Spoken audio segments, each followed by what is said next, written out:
Hello guys, कैसे हैं आप लोग। तो अभी तक आपका किसी ना किसी कॉलेज में, अगर आपका स्पॉट राउंड में कोई कॉलेज मिला है तो आपका एडमिशन हो चुका होगा, ठीक है। तो अब इस पॉइंट पे आपके पास एक नोटिस आया होगा या अभी थोड़े बहुत दिनों में आ जाएगा कि आपका फिजिकल डॉक्यूमेंट वेरिफिकेशन होना है, ठीक है।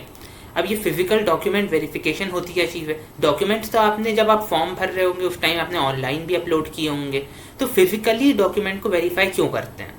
तो पहली चीज़ तो यही है कि वो फिजिकली इसलिए वेरीफाई करते हैं ताकि उन्हें ये पता लग जाए कि जो डॉक्यूमेंट्स आपने डाले थे वो आपके ओरिजिनल डॉक्यूमेंट्स हैं, आपके रियल डॉक्यूमेंट्स हैं, ठीक है। इसमें कोई फेक डॉक्यूमेंट नहीं है या किसी तरीके की डुप्लीकेसी नहीं है ना। तो वो चीज़, उसकी एक्यूरेसी चेक करने के लिए भी आपकी फिजिकल डॉक्यूमेंट वेरिफिकेशन होती है। अच्छा, अब इसमें क्या होता है बेसिकली कि आपके ओरिजिनल डॉक्यूमेंट्स कॉलेज वाले मंगाते हैं, ठीक है। और साथ ही साथ उन ओरिजिनल डॉक्यूमेंट्स की फ़ोटो कॉपीज़ भी मंगाते हैं, ठीक है। तो फिर वो क्या करते हैं कि आपको एक पर्टिकुलर डेट दी जाएगी और मतलब आपको 5-6 दिन पहले से बता दिया जाएगा कि इस डेट को आपको अपने ओरिजिनल डॉक्यूमेंट्स प्लस उन ओरिजिनल डॉक्यूमेंट्स की फ़ोटो कॉपी लेकर कॉलेज में एक पर्टिकुलर रूम में, एक पर्टिकुलर जगह पर आपको आना है जहाँ आपका फिजिकल डॉक्यूमेंट वेरिफिकेशन होगा। जनरली ये कोर्स के हिसाब से होता है कि एक पर्टिकुलर कोर्स की फिजिकल वेरिफिकेशन इस क्लास में होगी, तो दूसरा अगर कोर्स है तो उसकी डॉक्यूमेंट वेरिफिकेशन किसी दूसरे क्लास में होगी, है ना। तो ये आपको पूरा शेड्यूल आपकी कॉलेज की तरफ से आपको नोटिस में मिल जाएगा, ठीक है। और आपको अपने कोर्स के अकॉर्डिंग आपको वहाँ उस टाइम पे रिपोर्ट करना है अपने ओरिजिनल डॉक्यूमेंट्स और उनकी फ़ोटो कॉपीज़ के साथ। जब मैं कॉलेज में, जब मेरी लास्ट ईयर वेरिफिकेशन हुई थी, मैं अवेयर नहीं था और मैं बिना डॉक्यूमेंट्स की चला गया था, जिसके लिए मुझे फिर वापस से दोबारा मुझे अपने डॉक्यूमेंट्स लेकर जाना पड़ा था। मुझे पता नहीं था कि मुझे इस तरीके से डॉक्यूमेंट्स लेके जाना पड़ेगा और इसलिए मेरा थोड़ी बाद में मुझे अपनी वेरिफिकेशन करवानी पड़ी जब और बाकी बच्चों का हो गया था। तो देखो, सबसे पहली चीज़ मैं आपको ये बता दूं कि आपको कौन कौन से डॉक्यूमेंट्स लेकर जाने हैं। तो देखो, इसमें मैक्सिमम डॉक्यूमेंट्स जो होते हैं वो आपको आपकी स्कूल की तरफ से मिलते हैं, ठीक है। और आपको इसमें कोई बाहर से मेहनत नहीं करनी पड़ती उन डॉक्यूमेंट्स को अरेंज करने में। देखो, सबसे पहली चीज़, आपका जो सबसे इंपॉर्टेंट डॉक्यूमेंट होता है वो होती है आपकी 12th marksheet. 12th marksheet plus उसकी फ़ोटोकॉपी, ठीक है। सेकेंड डॉक्यूमेंट जो होता है वो होता है आपकी 10th marksheet, high school marksheet और उसकी फ़ोटोकॉपी। देखो, जो 10th मार्कशीट होती है वो 10th के मार्क्स आपके नहीं कंसिडर किए जाते, लेकिन 10th मार्कशीट से आपकी डेट ऑफ बर्थ कंफर्म की जाती है। डेट ऑफ बर्थ जब भी कंफर्म होती है तो आपकी 10th मार्कशीट से ही होती है, ठीक है। तो दो चीज़ें हो गई। उसके अलावा तीसरा होता है आपका कैरेक्टर सर्टिफिकेट। कैरेक्टर सर्टिफिकेट आपको आपके स्कूल की तरफ से मिलता है जब आप 12th क्लास पास कर लेते हैं, ठीक है। तो ये कैरेक्टर सर्टिफिकेट लेके जाना है। फोर्थ हो जाता है आपका ट्रांसफ़र सर्टिफिकेट, ये भी आपको अपने स्कूल की तरफ से मिलता है, ठीक है। और फिफ्थ होता है आपका माइग्रेशन सर्टिफिकेट, और अगेन ये भी स्कूल की तरफ से ही मिलता है। तो एक बार मैं आपको सारे डॉक्यूमेंट्स दोबारा से बता देता हूँ। 12th marksheet, 10th marksheet, character certificate, transfer certificate and migration certificate.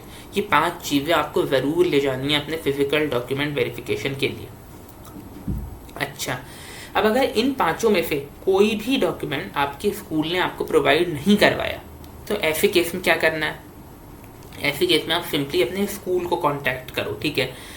आप उनको कोई मेल लिख सकते हो या फिर आप फिजिकली भी आप उनको स्कूल विजिट करके अपने जो स्कूल का जो एडमिनिस्ट्रेटिव ब्लॉक होता है, जो ऑफिस होता है, आप वहाँ पे जाके उनसे पता कर सकते हो कि भाई मेरा ये सर्टिफिकेट नहीं आया है, ये क्या आप प्रोवाइड नहीं करती है, जो भी है ना। जनरली सारे स्कूल वाले ये प्रोवाइड करते हैं, चाहे वो पब्लिक स्कूल्स हों चाहे आपके गवर्नमेंट स्कूल हों, सब में आपको जो है ये 3 डॉक्यूमेंट्स प्रोवाइड किए जाते हैं, कैरेक्टर सर्टिफिकेट, ट्रांसफ़र सर्टिफिकेट और माइग्रेशन सर्टिफिकेट। अच्छा, अब इनके अलावा कुछ जनरल चीज़ें होती हैं जो आप ज़रूर रख लेना, ठीक है। पहले तो आपका आधार कार्ड और उसकी फ़ोटोकॉपी। अब आप सोचोगे कि जब इतनी सारी चीज़ें मंगा ली तो आधार कार्ड की क्या ज़रूरत है। तो देखो, इंडिया में आप चाहे कोई कॉलेज में एडमिशन लो, चाहे आप किसी जॉब इंटरव्यू के लिए जाओ, कहीं भी आपका रिक्रूटमेंट हो रहा है, सिलेक्शन हो रहा है, तो आधार इज़ अ मस्ट, ठीक है। आधार और उसकी फ़ोटोकॉपी इज़ कंपलसरी। तो आधार और उसकी फ़ोटोकॉपी ज़रूर रख लेना। और दूसरी चीज़ ये कि अपने कुछ पासपोर्ट साइज़ फ़ोटोग्राफ ज़रूर रखना, ठीक है, जो फॉर्मल्स में होने चाहिए। ये पासपोर्ट साइज़ फ़ोटोग्राफ और आधार कार्ड, ये हो सकता है आपकी उसमें मेंशन नहीं हो, जो लिस्ट आपको मिले उसमें हो सकता है ये मेंशन नहीं हो, लेकिन तब भी आपको ये दो चीज़ें ज़रूर लेके जानी है। ये कुछ जनरल चीज़ें हैं लेकिन इनको आपको मिस नहीं करना है, ठीक है। तो अब ये जो फिजिकल वेरिफिकेशन में बस वो ज़्यादा इसमें टाइम नहीं लगता, बस वो आपकी फ़ोटोकॉपी को आपकी ओरिजिनल डॉक्यूमेंट से मैच करते हैं। तो मुश्किल से आप ये कंसिडर कर लो कि 4-5 मिनट में आपकी फ़िज़िकल वेरिफिकेशन हो जाती है, ठीक है, इसमें कोई ज़्यादा टाइम नहीं लगता। और जब मैं कॉलेज वेरिफिकेशन कराने गया था तो मैं थोड़ा सा लेट भी हो गया था, जैसे अभी मैंने बताया। तो मेरे टाइम पे बहुत ज़्यादा भीड़ होती थी, क्योंकि एक छोटा सा रूम था हमारे कॉलेज में, रामजस में। एक छोटे से रूम में डॉक्यूमेंट वेरिफिकेशन हो रही थी और वो पूरा रूम बच्चों से भरा पड़ा था। मतलब लिटरली इतनी ज़्यादा भीड़ थी कि अगर आप रूम में घुस जाओ ना तो आपको रूम से निकलने में दिक्कत आ रही थी, क्योंकि इतने ज़्यादा बच्चे थे और वो बहुत ही अनडिसिप्लिन मैनर में, कोई लाइन वाइन नहीं थी, कुछ नहीं था। तो हो सकता है जनरली ड्यू कॉलेज में ऐसे ही होता है, तो हो सकता है आपके कॉलेज में भी ऐसे ही हो। तो पहले कोशिश करना कि आप थोड़ा सा अपने टाइम से पहले वहाँ पे पहुँच जाओ। जैसे अगर आपको 9:30 टाइम बोला है डॉक्यूमेंट वेरिफिकेशन के लिए, तो अगर आप 9:30 पे जाओगे ना तो वहाँ पे बहुत ज़्यादा भीड़ होगी। तो आप थोड़ा सा पहले चले जाओ, जैसे आप 9:15 पे चले जाओ, 9:10 पे चले जाओ और वहाँ आगे जाके खड़े हो जाओ, क्योंकि फिर इसमें बहुत ज़्यादा भीड़ हो जाती है, बहुत ज़्यादा, है ना, तो आपको दिक्कत आ सकती है। तो इसलिए ये एक एडवाइस मेरी आप ले लो।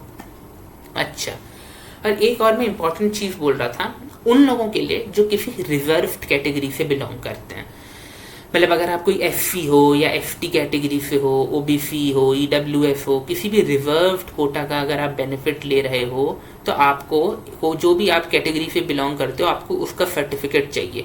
एससी या ओबीसी सर्टिफिकेट, ईडब्ल्यूएस सर्टिफिकेट, है ना, आपको अपना कास्ट सर्टिफिकेट चाहिए और उसकी फोटोकॉपी चाहिए अगर आप एक रिजर्व कैटेगरी से हो। अगर जनरल से हो तो फिर आपके लिए ये चीज़ नहीं है ना, आपको इसकी कोई ज़रूरत नहीं है। लेकिन जितने भी रिजर्व कैटेगरी वाले बच्चे हैं उनको अपने जो कास्ट सर्टिफिकेट है वो और उसकी फ़ोटोकॉपी ज़रूर लेके जाना, ठीक है, क्योंकि रिजर्वेशन के मामले में ड्यू बहुत स्ट्रिक्ट है। अगर आपने क्लेम करा कि सपोज करो आप, अगर आपने क्लेम करा कि आप ओबीसी हो, लेकिन आप वो डॉक्यूमेंट्स नहीं आप ला पाए या आप कॉलेज को ये वो डॉक्यूमेंट्स नहीं दिखा पाए टाइमली, अपना OBC certificate, renewed OBC certificate, है ना, ये जो ओबीसी सर्टिफिकेट्स होते हैं या कास्ट सर्टिफिकेट्स होते हैं ये रिन्यू होते हैं हर साल, है ना, इन्हें एनुअली रिन्यू करना पड़ता है। तो मेरा एक दोस्त था, वो एससी था, है ना, तो उसने अपना जो कास्ट सर्टिफिकेट था, एससी सर्टिफिकेट, वो उसका जो है रिन्यू नहीं हो पाया था, तो उस वजह से उसको जो है उसका एडमिशन भी कैंसिल हो सकता था। वो तो फिर थैंक गॉड उसका टाइमली रिन्यू हो गया, उसने कॉलेज से थोड़ा सा टाइम मांगा 10 दिन का, तो 10 दिन में उसने रिन्यू करवा लिया, तो उसका एडमिशन बच गया। वरना इन मामलों में एडमिशन भी कैंसिल हो जाते हैं, है ना। तो ये मैं आपको यही चीज़ बोल रहा था, कास्ट सर्टिफिकेट और उसकी फ़ोटोकॉपी ज़रूर ले जाना। और अब एक बात ये है कि देखो आईडी कार्ड का आप में से कुछ लोग पूछ रहे थे कि आईडी कार्ड कब बनेगा, तो आईडी कार्ड आपके एडमिशन के 1 आध महीने बाद बनता है, ऑलमोस्ट 1 महीना मान के चलो। तो जब तक आपका आईडी कार्ड नहीं बन जाता तो जो फ़ी रिसीप्ट जो आपकी आई होगी जब आपने पेमेंट करा होगा अपनी फ़ीस का, तो CFF पोर्टल पे से ही आपकी फ़ी रिसीप्ट आ गई होगी, ठीक है।